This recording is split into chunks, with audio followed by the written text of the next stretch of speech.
Welcome back, everyone. We've got some exciting news. The NFL draft is over, and the Chicago Bears made a pick. And with that pick, we got to talk about a lot of stuff. So let's dive right into it. It was an exciting night. I was nervous all night. I couldn't sit still. The whole day leading up to it, Jimmy and I were talking all day long about what are they going to do? What are they going to do? What are they going to do? It was pretty crazy. Jimmy, how did you feel all day? I don't know how to explain it because we all had our ideas of what was going to happen. And then I also just had this bad idea that what we wanted them to do was move up and they wouldn't be able to. And then they would just have to draft a tackle at 20 and then hope for one of those second round guys to be something. So I was just really worried that's what was going to happen. Okay. Well, let's get into what actually did happen. So we're watching the draft and we're watching as all these players are going. And one of the surprise ones we'll get into a little bit was a cornerback that went really early comparatively to all the other mock drafts, which is fine. But once they hit number 3, which was the sweet spot for us, and Trey Lance got picked, which I predicted Trey Lance would go number 3. And Mac Jones, they're talking Mac Jones. Trey Lance, once they started going to his second pro day and everything, I knew it was game on for him. And you know what? Good on them. Take on the project. I don't care. But like we said the last time, almost a month ago or whenever, the draft started at pick 3. So we get to the Lions pick. Now I'm sweating because I'm like, are they going to take a quarterback? What are they going to do? They go on. 8th pick. We're getting to the Panthers. Now I'm like, okay, we could trade with them because the Broncos need a quarterback. They move on. Okay, Broncos. I'm like, oh crap, we're in trouble. They move on. I'm like, oh man. And 10 is Dallas. They traded out of that with the Eagles, right? They traded with the Eagles, inter division trade. Yeah. So they swapped 10 and 12. So the Eagles are picking 10, Dallas 12. They pick no quarterback, obviously, because they got Dak and they got Jalen Hurts on both those teams. So we're not worried about that. Then we're at 11. And I'm like trying to not look at my phone because my phone is a little bit ahead of my stream. And I see it. I see we have a trade. The Bears are picking next. And I'm like, okay, we got a shot here. And they called Justin Fields with the number 11 pick. I'm pretty sure the entire city of Chicago erupted in cheers and happiness. This is probably the most exciting pick we've had in a long time. I'm not going to count Mitch because that was a stupid trade up move pick. I was not excited about when it happened. This I was excited about. Jimmy, how are you feeling? I'm getting more excited talking about it. Yeah. I mean, I was trying to think before we started of all the draft picks that the Bears have used on quarterbacks. And I just running through the list in my head, there's nobody that comes close to what Justin Fields is. I mean, depending on who you talk to, he was at the beginning of the draft cycle, he was the number 2, maybe number 3 quarterback. Somehow he fell to 11, which I think is great because one, he's pissed off. So now he's really going to come in and kill people. But Mm-hmm. yeah, I mean, he is, and it's funny because he hasn't even played a snap yet, but he could possibly be the greatest quarterback we've ever had. And I mean, Scary. it's not even any hyperbole. I mean, seriously. And yeah, I mean, once you, like you said, once you got past Detroit, then I'm like, okay. And then Carolina. And then I'm like, well, they do have Sam Darnold. They didn't say they picked up his 5th-year option. They did, Could though, they, afterwards. draft one of these guys right afterwards? And then, and then they showed the split screen of Justin Fields and Mac Jones, except nobody was in the Justin Fields shot. Yeah. There was just an empty couch. So I as soon as I seen that, I'm yelling. The wife is asking what's going on, and I'm like, we got Justin Fields. There's no way that he wouldn't be sitting on the couch. He's off talking on the phone to him, and that's maybe 10 seconds later they made the pick. But yeah, I mean, when Mitch went to the game, what was the Bulls game? He got booed. Yep. I mean, a lot of people hated that pick. I haven't seen a single person that does not like this pick. I just can't see anybody, you know, pooping on it. It's not gonna. There's nothing you can do to diminish how we're feeling right now. Yeah. I mean, I posted, a little while ago on Twitter. Follow me and Jimmy on Twitter, by the way. I'm at bkizzle33. And Jimmy, what's your tag? Jimmy Bones 49. There you go. Jimmy Bones 49. I posted a little while ago. It's been 1 week since we drafted Justin Fields, and it is still the talk of the NFL on what we got for him and what we traded for him. Now, everyone is saying, well, you gave up a 20 and a first round pick. We didn't give up a 20. We didn't give up a first round pick. We swapped first round picks. We traded a 1 pick for next year, which if we're lucky and we have a good season, it's a high. Now, if we have a bad Good season, luck with 32. yeah, hopefully that'd be great. But if it's, if it's a low pick, if it's, in the top 10, then well, it is what it is. But we might have a generational quarterback on our hands. I mean, the talent this kid has, the speed, the intelligence. We're going to get into the intelligence in a minute. The intelligence he has, the throwing ability he has, he plays hurt. I mean, how many times we hear he played with broken ribs or got a shot in the ribs, stayed out for a play, came back in, tossed like a 40-yard bomb for a touchdown. I mean, the kid has grit. I think they said I think Matt Nagy or Brian Pace said on a scale of 1 to 10 on grit and toughness, he's an 11. So this kid isn't going to sit out of a game with a busted knee or something like that. He's going to go out there and give everything he can to make sure the Bears win a game. Now, the question is, when does he play? So we'll get into that too. But let's go through a couple of the other picks here. So one of the potential first round pick they were going to take was Tevin Jenkins at number 20. Had they stayed there, they got him anyway at number 39. They made a trade and they moved up to 39. So it was almost another first round pick. It's only 7 picks off the last pick in the first. I love the pick. I think it was a great pick. I think they're going to have to switch him probably to left tackle from right tackle because I think he's stronger there than the other guy they picked up. What do you make of the Tevin Jenkins pick and him being the nastiest lineman in this draft? Yeah, I mean, the Jenkins pick is funny because that's who a lot of people had us pegged at 20 as getting. Right. And I didn't hate it. No. If you shoot your shot, you can't move up. Okay. If anything, you have a perennial Pro Bowler at right tackle, that's what I thought he would only play. And then afterwards, Nagy kind of said, well, he could play left tackle. And then we saw the move they made with Charles Leno. So he is the left tackle. So yeah, I mean, I love the pick. Yeah, I mean, it sucked for if you're watching the draft because we were done for the day. But yeah, I mean, to get a guy, that probably maybe the third or fourth best tackle, depending on who you talk to, left or right tackle, and you get him at 39. Yeah, I mean, that everyone's looking at Fields as a steal. I mean, he's a steal too. I mean, Pace he just knocked it out of the park on this draft. Yeah, this is by far his best draft. I mean, and we've seen Eddie Jackson, we've seen Jalen Johnson. Those are big hits for him. But I mean, round 1, best picks he's had. I can't think of the last really good first round pick he had. Roquan. That's about it. That's about it. I mean, Kevin White was a bust. Mitch was a bust. I mean, people want to say Mitch Trubisky was a bust. I think Mitch came into a situation that wasn't right. And the problem was they had a coach that didn't want him initially. Like when he first came in, he was already there. So he had Mitch, he had on a 5-year plan. Or a 4-year plan. So there's not much you can do about it. But I don't think he was a bust because I don't think he was really given a fair shot. Now he's in Buffalo. He's not going to play there either because Josh Allen's there. Right. But he's going to learn. And if he learns and gets another job somewhere, and he could have a decent career, but he's just not Chicago. I think Matt Nagy saw that he wasn't the quarterback he wanted and kind of put that in his head already. But moving on from Mitch, we're done with Mitch. They get Larry Borom, is deemed the second nastiest lineman in this draft, only to Tevin Jenkins, our other lineman we picked up. So you have two tackles here. Charles Leno's gone, obviously. So now you've got a right tackle and a left tackle. So, I mean, they say that Borum's probably maybe switch into guard. But I think if if they work with him, if Castillo works with him, he could be a tackle. He could stay out there. Daz Newsom is one of our wide receivers now. Scooped him in, I believe, the 5th round, I think he was, or 4th round. 6th. Oh, 6th round. Sorry. 6th round pick. Yeah. So Daz Newsom is one of our new wide receivers. Deemed probably one of the best steals of the draft was Khalil Herbert out of Virginia Tech.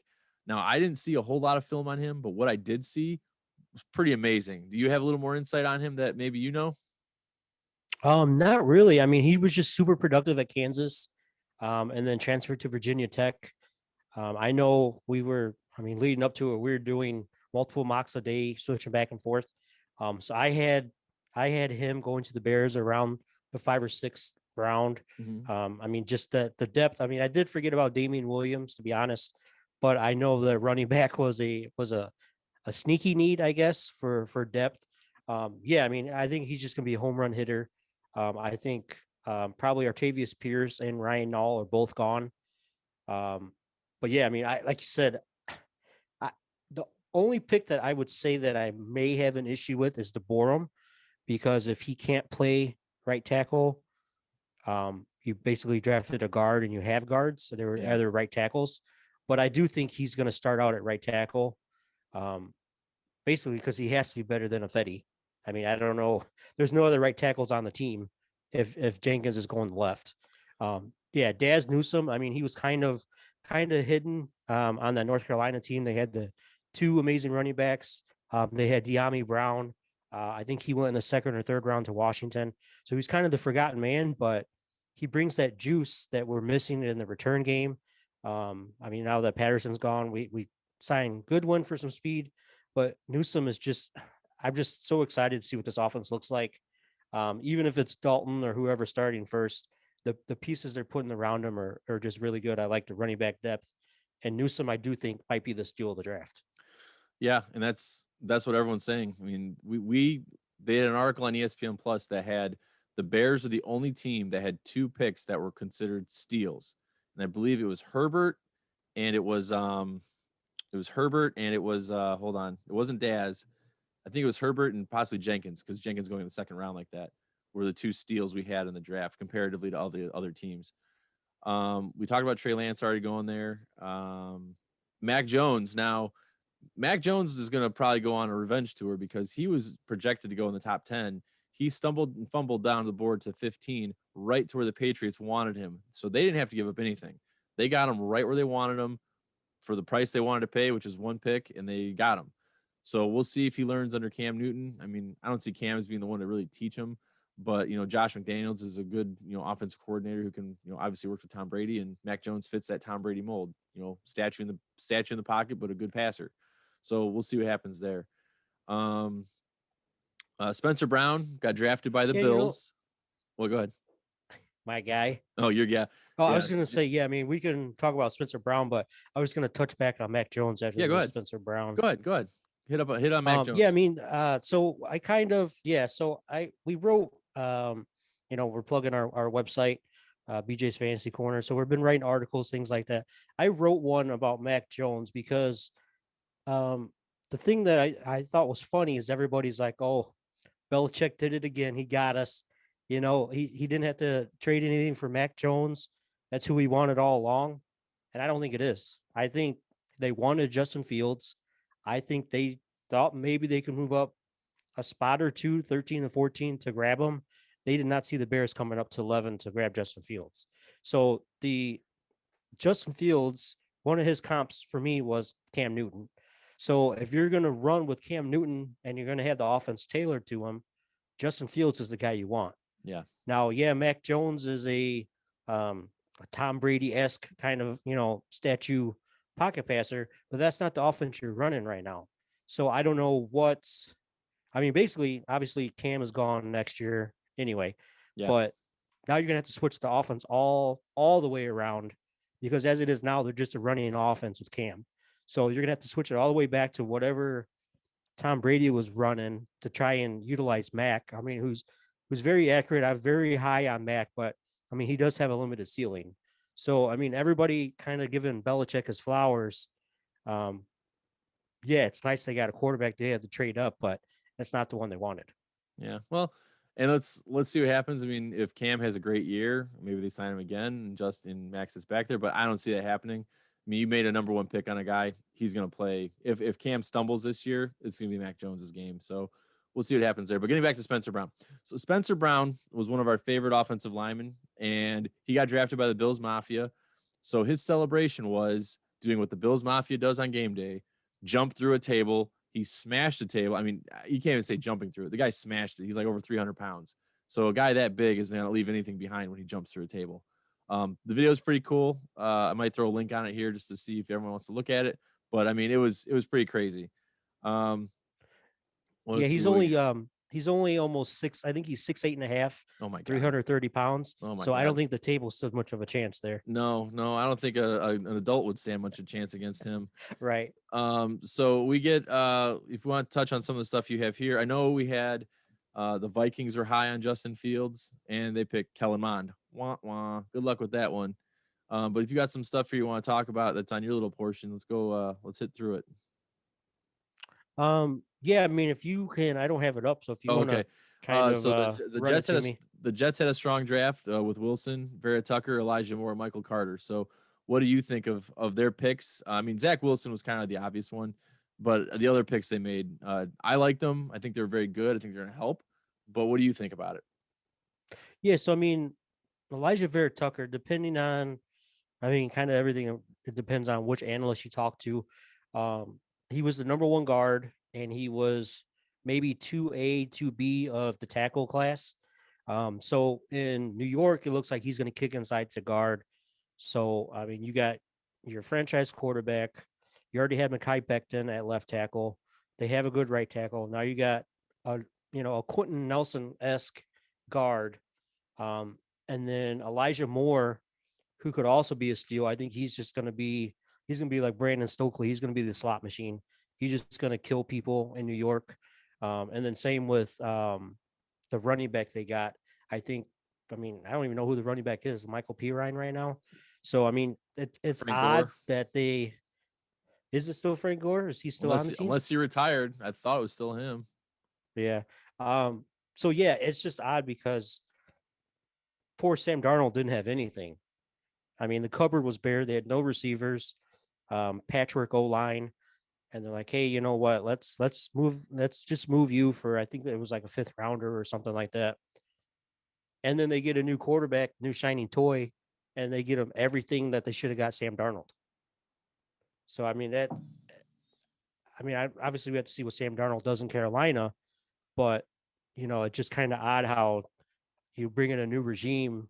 And I guess maybe they just learned from the last one. Like, no, if you get a young quarterback, you got to give him weapons, you got to give him protection, not whatever they were doing before. Well, and it's I guess it's similar to like with what Mitch walked into at first. They had Allen Robinson, and that was pretty much it for wide receivers. And you had Tariq Cohen, but again, he's a gadget player. So hopefully, with Justin Fields coming in, if it seems we're keeping Anthony Miller, I don't think they're trading him now. If they do, it's going to be for a late round pick next year. Um, but our team is now built on speed, which it hasn't been for a long time. Uh, Justin Fields is like a 4.4 4.3 runner, so our quarterback's fast. Allen Robinson's the big wide receiver of the group. Then you got Darnell Mooney, who's also speedy. You got Daz Newsom, who's speed. You got Marquise Goodwin, who's speed. Tariq Cohen, if he's healthy enough, is speed. Khalil Herbert is speed. I mean, we're top to bottom. I think Damian Williams is even fast. So we're like top to Yeah. bottom built for speed, which is great. Hopefully our size doesn't get hurt because Mooney's kind of small, Daz Newsom's kind of small, Tariq Cohen's obviously small, Khalil Herbert's small, Montgomery small. Allen Robinson's the biggest wide receiver we have right now, next to Anthony Miller. And we still have Jimmy Graham and Cole Kmet on the team. Now, Cole Kmet's obviously going to be on the team for at least another year. But Jimmy Graham kind of surprises me that they haven't got rid of him yet. And he's like an $8 million cap hit. So I'm wondering if they're going to run it back with him because he was pretty much the most productive receiver we had outside of Allen Robinson. Yeah. I mean, I think part of what they're doing, I mean, short of, the athletic ability difference between Fields and Mahomes is, I mean, that's where Nagy came from. So that's the blueprint right now. You can get the Brandon Marshall, Elshon Jeffrey Twin Towers are kind of dead right now. Yeah. Give me, Tariq Cohen and DeMarcus Ware or DeMarcus Robinson and everybody else that they have. And we're just going to run you to Tyreek Hill, death. you mean? Yeah. Well, yeah, I meant, but DeMarcus Robinson's fast too, right? No, but you said Tariq Cohen. You meant Tyreek Hill. Oh yeah, well that's because I'm trying to trade him. But Oh, yeah, I mean, so not that's trading him. right. So that's that's the blueprint right now. I mean, and then they're going to run you to death, and then now they have, I mean, and obviously not comparing the two, but now you got a Komet could be your Kelsey to work underneath. You got Jimmy Graham, who, yeah, I mean, he's just going to be a red zone threat. But hell, it was what 8 or 10 touchdowns last year. Yeah. I mean, you could take that and we'll take that all day for Yeah, $8 million. Yeah, Jimmy Graham's not going to be the Travis Kelce get all the yardage receiving. He's not going to get the yards, Right. which is fine. I mean, he's I think he's our age. He's like in his mid 30s, so I'm not Yeah, expecting old him to bastard. go. Yeah, I know. I'm not expecting him to go run, a 50-yard touchdown back. But if he's, within the 10-yard line, he's big. He can jump. Throw that jump ball up there, make him go get it. He'll jump over a linebacker any day. He'll jump over a small DB any day. So it's getting the right matchup, and I can't wait to see what the Denny's menu looks like now. I have a feeling it might be a 3-page Denny's menu, front and back, because it's just going to be so much they can open up this playbook with, after Andy Dalton steps out. It's going to be the Cheesecake Factory menu. Yeah. What we got here? Just just a book. We got cheesecakes and steaks. That's what we have here. Oh boy. Okay. So that begs the question now with Andy Dalton being our, QB1. Thanks Bears for that one. When does Justin Fields step in? I say game 5, over under.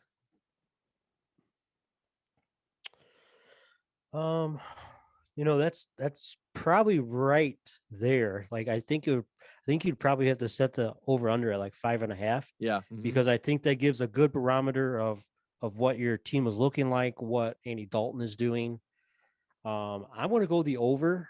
Okay. I am a little bullish on Andy Dalton. I think he has something to prove after Dallas, but I just wonder if it's going to be a Tua Fitzmagic kind of thing where even when they're winning, they're like, hey, like, I get we're winning and everything, but we got this guy over here that's got to get in and he's got to learn.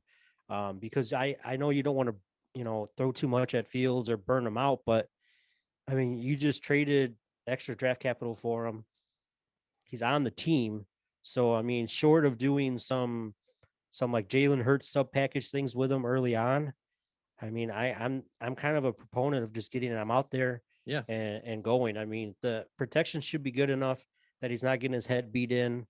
Let's And then hope yeah, I not. mean, if he throws picks or whatever, I mean, it's learning experience. But um, personally, I would get him out there as soon as possible. Yeah, I mean, you're kind of right in saying bullish on Andy Dalton. I mean, he's not a bad quarterback. I mean, he's by no means, a great quarterback, but he's not like terrible. He's not like the worst thing we could possibly have. I mean, I know when he got picked up, we were killing that because you paid him 10 million this year when you could have had him for 3 last year and you didn't want him. So be that as it may. Um, the other question is what do we do with Nick Foles now? Because Nick Foles is the odd quarterback out in this room. I mean, unless they plan on Jordan loving Justin Fields and putting him at number 3, which I don't see him doing. I think Nick Foles could be, he should have been traded before, but now maybe after June 1, when his cap hit isn't so big, they'll ship him off to, I don't know, somewhere up north. Where would they go up north that he could ship him off to? Green Bay. They could trade him to Green Bay. And we're going to get into that too in just a second. So Nick Foles, I think, should be traded. They should have been traded a long time ago, but if it's going to be about a cap space thing, then definitely after June 1, which is fine with me. Yeah, I think our buddy Eric Lambert put out a preemptive depth chart. He did have Fields at 3, I believe, with Dalton and Foles, just to start out the season. I don't understand the whole idea. If you're gonna draft a quarterback in the first round, you can't leave him at the 3rd spot like the Packers did with Jordan Love and be inactive all season. Like, granted, the second stringer is not going to see anything unless there's an injury, but the guy's got to be in there. He's got to be taking reps with the second team or something. He can't just be on the sideline watching for a year. Especially the kind of toy that Justin Fields is. Again, Jordan Love is not a 4.4 40 runner with a cannon for an arm and super intelligent. Oh, let's get to the intelligence part here. So there's an aptitude test that they gave to 6,500 athletes across all kinds of sports, professional athletes, college athletes. Justin Fields scored number 1 out of all of these athletes.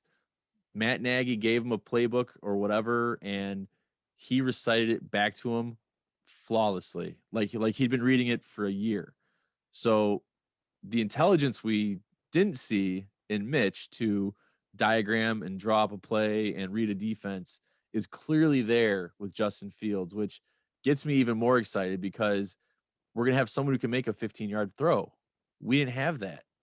Anything 15 yards out, Mitch was overthrowing, underthrowing, missing by a mile.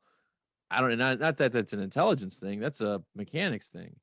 But we have someone who's smart enough to see, there's a guy coming across the middle and has got coverage on him, but there's a guy in the flank who's wide open who might scamper for 15 yards. He can check down. He's not going to lock in on one guy and go, okay, that's my guy, it's my guy, it's my guy, and throw it and get intercepted. So he's very smart, high intelligence, which we haven't seen in a long time. So that's one part of that. I don't even know what else to say, but I know Trevor Lawrence scored pretty high in that. He didn't score as high as Justin Fields, but it's a pretty incredible thing to have a guy. Did you see the Mark Sanchez interview? He was on Pat McAfee show. I didn't get to see it. I know they were talking about that. What did he say? So basically what he said is he kind of just boiled down what you said, that Fields was number one out of 6,500 athletes across all sports. And basically what he said is anything over 100 or above is really good. It basically boils down to if you take an average playbook, you can decipher it a little faster than a normal quarterback. Okay. They said the level that Justin Fields is at is you can give him a very complicated playbook and he will decipher as fast as a normal playbook for an average person. Wow. So I think that goes back to like what you were saying with that, what that Denny's menu is going to look like is it's not going to be 2 or 3 lines like it was with Mitch. It's going to be, they're going to have a binder out there because the guy, I don't know if he's got photographic memory or what, but the guy, like you said, is off the charts with his intelligence. So anybody saying that he couldn't get past his first read, one, obviously didn't watch the games. No. And two, I mean, his intelligence and the playbook and everything shows otherwise. Yeah, and this test is something you can't fake. I mean, this isn't like, oh, you can figure out how to beat the Wonderlic test, or you can figure out how to beat an interview question. This is an aptitude test. There's no cheating it. There's no faking it. There's no getting they don't know what the questions are when they get them. So to do all this and be our quarterback, it just, I'm getting goosebumps thinking about what could happen next year. But let's get to, we buried the lead at the top of the show. Aaron Rodgers wants out of Green Bay now. He made that very well known on draft night. Was that planned? It was. This guy doesn't do things willy-nilly. He knows exactly what he's doing. There's some people who believe that he'll never play for the Packers again. There's some people who believe he'll go do Jeopardy and make more money than he ever could to playing football, which is fine. Me personally, I think he's going to, and Jimmy and I both have talked about this, and so this is nothing new between the two of us. I think he's going to go the route of Carson Palmer. He's got all the money in the bank. I'm going to retire and see what happens. So for those of you who don't know, Jimmy, you want to break down what Carson Palmer did when he was with the Bengals? Yeah, so basically Carson Palmer demanded a trade when he was with the Bengals. Being the Bengals, they refused. So he said, okay, I retire. He was more than happy to never play football again. Like you said, he was number 1 pick before the rookie salary cap. So he was already swimming in it. Yep. So, I mean, he could do whatever he wanted. So he retired. I think it was the next year that the Bengals actually traded him to the Raiders, which was odd because he never said he was going to go to the Raiders. Right. So, I mean, that's something that might be a little tweak with Rodgers. You can trade for him all you want, but doesn't mean he's going to show up. But yeah, that's what Carson Palmer did. I think that could be a route for him if Green Bay is refusing to trade him right now. Say, okay, well, you must like Jordan Love a lot because I'm retired now. Yeah. Well, and Green Bay will recoup, I think, about $30 million in salary signing bonuses if he does retire. Not that he can't afford to pay it back. I'm sure he's all in the bank somewhere that he can pay him back with no problem. But he also does not have a no trade clause. So he can say, I'm not going to play anywhere but here. And they're going to say, well, we're going to trade you somewhere else anyway. I mean, doesn't matter to them. They don't care. That's what they did to Brett Favre. Did you ever hear the story about Brett Favre, what he wanted to do? Where he wanted to go? So he told them, the Packers, now this is when Aaron Rodgers was already on the team, he said, you know what, you guys got to trade me. I want to go to Tampa Bay. So they said, okay, we're going to trade you to New York.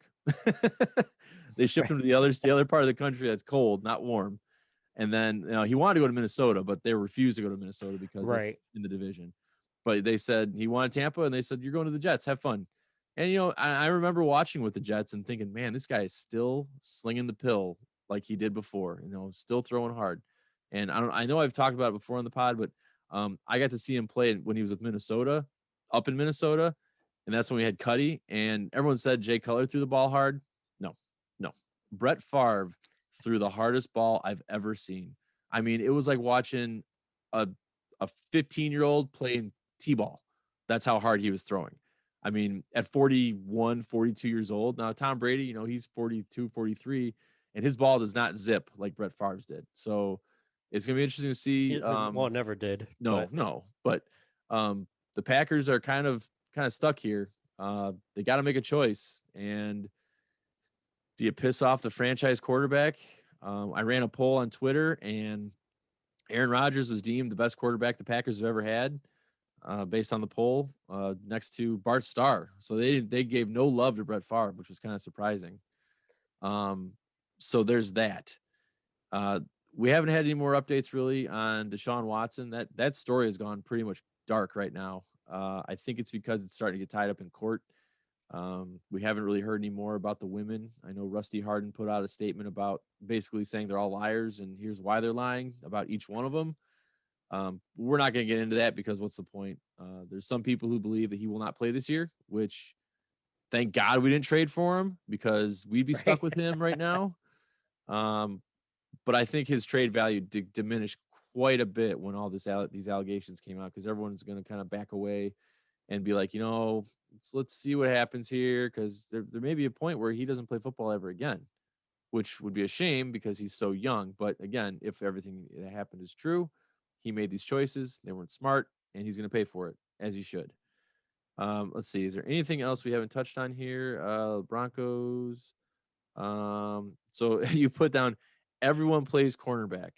You got Patrick Surtain the second, Carrie Vincent, Kyle Fuller, Callahan, Ronald Darby, and Omudia. I don't know who some of those guys are, so you might want to go through them a little bit and help me out. But it seems that they drafted Surtain. They drafted a couple other people that were cornerbacks. Yeah, so they thankfully they took Surtain at 9 instead of our guy Justin Fields. Carrie Vincent, who is a slot corner from LSU, who I kind of had an eye on for the Bears. I think he went in the 6th round to them. We all kind of know Kyle Fuller signed with them after being cut. Ronald Darby signed with them as well. He was a corner, I think most recently with Washington.